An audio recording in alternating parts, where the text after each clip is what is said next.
فبأي آلاء ربكما تكذبان۔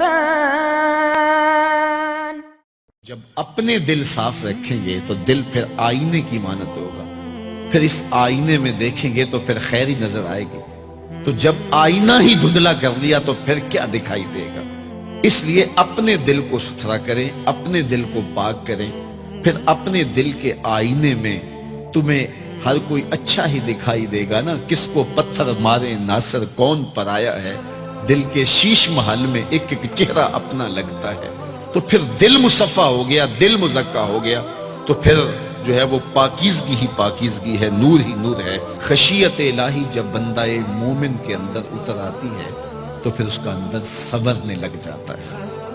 جہاں کوئی کیمرہ نہیں ہوتا، جہاں کوئی ایجنسی نہیں ہوتی، جہاں کوئی دیکھنے والا نہیں ہوتا، وہاں یہ خوف داری ہوتا ہے کہ میرا رب مجھے دیکھ رہا ہے، اور یہ تصور انسان کی زندگی کے اندر خیر لاتا ہے۔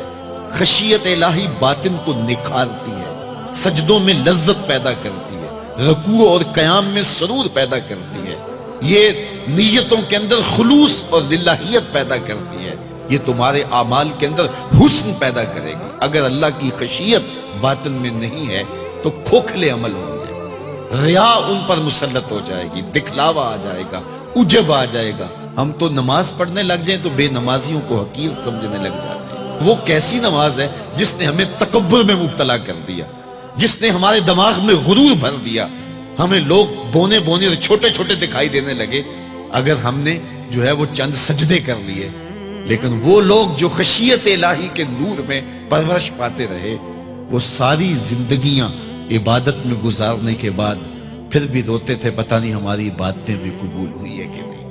حضرت سری سکتی رضی اللہ تعالیٰ عنہ دن میں کئی بار آئینہ دیکھتے تھے اور اپنے چہرے پہ ہاتھ پھیر کے دیکھتے تھے، کہیں میرے گناہوں کے سبب سے میرا چہرہ سیاہ تو نہیں ہو گیا۔ حضرت جنید بغدادی کے سکے ماموں لگتے ہیں، فرماتے ایک دن حضرت سری سکتی نے مجھے نصیحتیں کی، ایک نصیحت کی تو میرے پاؤں تلے سے زمین نکل گئی۔ کہنے لگے بیٹا جب میں مر جاؤں تو مجھے بغداد سے باہر دفن کرنا۔ تو میں نے کہا کہ حضرت لوگ تو بغداد میں دفن ہونے کو ترستے ہیں، تو آپ کہتے ہیں مجھے بغداد سے باہر دفن کرنا؟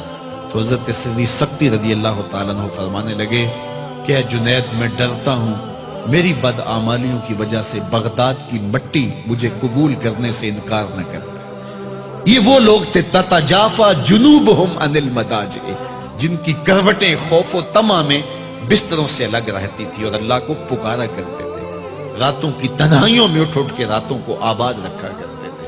حضرت شیخ سعدی نے لکھا ہے کہ مطاف میں ایک شخص کنکروں پہ پیشانی رکھ کے رو رہا ہے اور کیا کہتا ہے، اللہ مجھے معاف کر دے نہیں تو قیامت کے دن نابینا اٹھانا، تیرا کیا تیرے بندوں کا سامنا نہیں کر پاؤں گا۔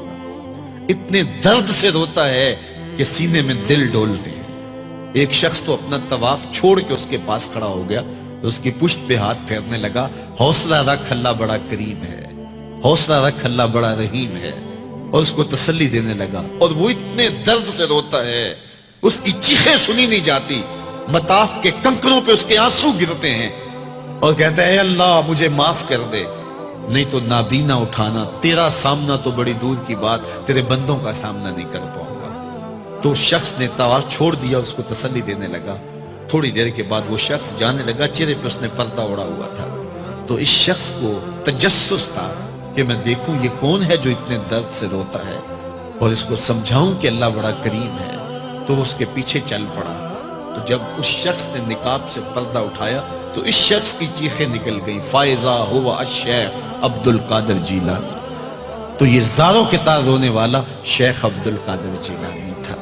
آج پیر کہتا ہے کہ میں تمہیں بخشوا دوں گا، ضمانت فراہم کر رہا ہے۔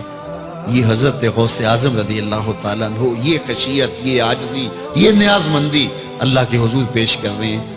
جب تک خشیت کا یہ عالم بندے کو پر طاری نہیں ہوتا اتنی دیر تک اس کے عمل اس کے اندر عجز پیدا نہیں کریں گے، عجب پیدا کریں گے، ریاکاری پیدا کریں گے، تصنع پیدا کریں گے، وہ لوگوں کو حقیر سمجھنے لگ جائے گا۔ اور اس کائنات میں اس سے بڑا کیا جرم ہو کہ کوئی کسی کو حقیر سمجھے؟ تو کسی کو حقیر مت